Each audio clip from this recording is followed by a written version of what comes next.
नमस्कार दोस्तों, मैं गणिका सिंह स्वागत करती हूँ आप सभी का आपके अपने चैनल गणिकास में। कैसे हैं आप सब?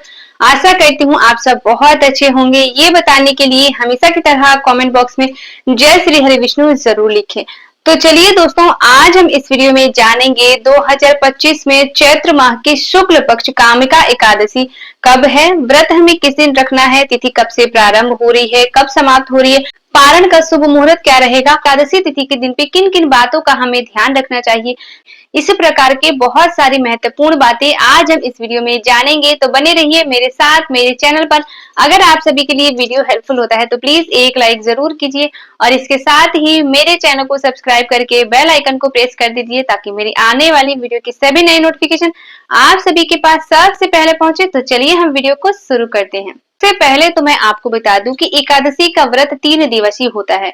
दसवीं तिथि से प्रारंभ होकर द्वादशी तिथि पर समाप्त होता है।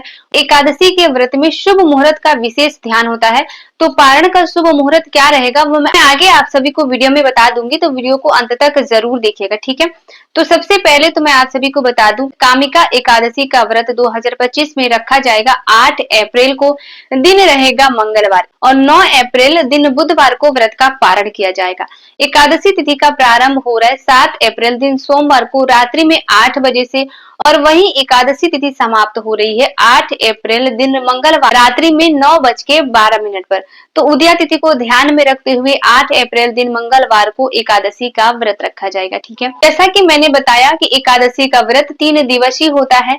तो दसवीं तिथि के दिन ही जितनी भी मेरी सुहागिन माताएं बहनें हैं उन सभी के लिए मैं बता दूं कि अच्छे से बाल वगैरह धो के हमें स्नान आदि कर लेना है। लहसुन, प्याज, मसूर की दाल, बैगन, मूली इत्यादि का हमें त्याग कर देना है।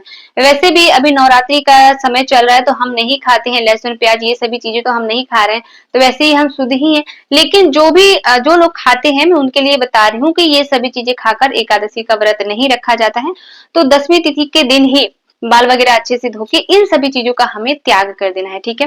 इसके पश्चात हमें दसवीं तिथि के दिन ही तुलसी पत्र तोड़कर रख लेना है, ठीक है। तोड़ना तो वैसे नहीं चाहिए, गिरा हुआ अगर है तो हमें वही उठाकर उसी से पूजा वगैरह कर लेना चाहिए। लेकिन फिर भी अगर तोड़ना पड़ता है तो अच्छे से क्षमा वगैरह मांगकर हमें तुलसी पत्र तोड़कर रख लेना है, ठीक है। क्योंकि कामका एकादशी जो है वो मंगलवार के दिन पड़ रहा है। और दूसरी चीज क्या है कि एकादशी तिथि के दिन पे तुलसी पत्र नहीं तोड़ा जाता। तो दोनों ही सूरत में हम नहीं तोड़ सकते हैं, तो इसीलिए हमें एक दिन पहले ही तोड़कर रख लेनी है, ठीक है।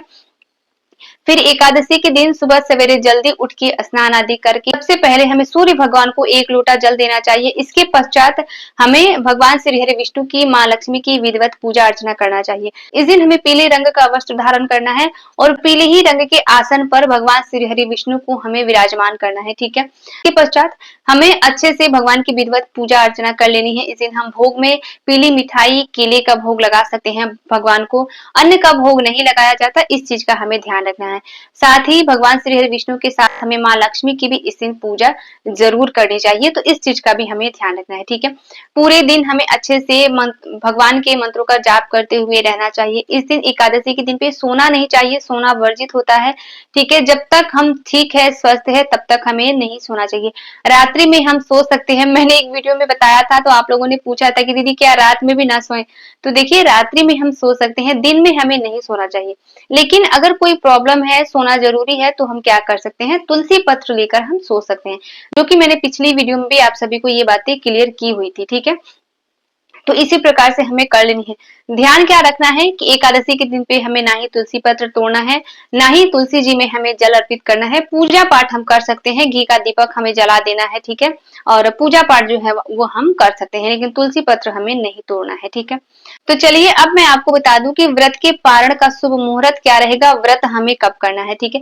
तो मैं आपको बता दूं कि द्वादशी तिथि प्रारंभ हो रही है 8 अप्रैल को रात्रि में 9:12 से और वहीं द्वादशी तिथि समाप्त हो रही है 9 अप्रैल को रात्रि में 10:55 पर, ठीक है। पारण का शुभ मुहूर्त रहेगा 9 अप्रैल दिन बुधवार को सुबह 6:02 से 8:34 पर। ये जो समय है, इसी समय पे हमें व्रत का पारण कर लेना है, ठीक है। जैसा कि मैंने पहले भी बताया हुआ है कि अगर भोजन इत्यादि ना बना हो तो हम तुलसी पत्र और गंगा जल भी लेकर मुख में व्रत का पारण कर सकते हैं, लेकिन शुभ मुहूर्त का हमें विशेष रूप से ध्यान रखना है, ठीक है। तो द्वादशी तिथि के दिन भी सुबह सवेरे जल्दी उठ के स्नान आदि करके उसके बाद हमें भगवान की विधिवत पूजा अर्चना कर लेनी है, कुछ न कुछ हमें दान जरूर कर लेना है, इसके पश्चात ही हमें व्रत का पारण करना है, ठीक है। तो इसी प्रकार से एकादशी का व्रत हम रखते हैं, इसी प्रकार से हमें एकादशी का व्रत करना चाहिए। कई लोग जो है वो दोनों एकादशी का व्रत रखते हैं, यानी कि कृष्ण पक्ष और शुक्ल पक्ष दोनों का। कई लोग सिर्फ शुक्ल पक्ष का ही रखते हैं, तो ये अपनी अपनी इच्छा के ऊपर है, लेकिन हमें एकादशी का व्रत जरूर करना चाहिए, ठीक है। सारी बातें क्लियर हो गई, तो आशा करती हूँ आज का वीडियो आप लोगों के लिए बहुत ही हेल्पफुल होगा। अगर वीडियो हेल्पफुल होता है तो प्लीज एक लाइक जरूर किया करें, क्योंकि आपकी एक लाइक से हमें बहुत ही प्रेरणा मिलती है, तो एक लाइक जरूर ही किया करें।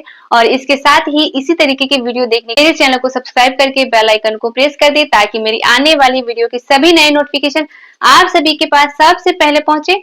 तो मिलती हूँ मैं आप सभी से नेक्स्ट वीडियो में, तब तक के लिए नमस्कार।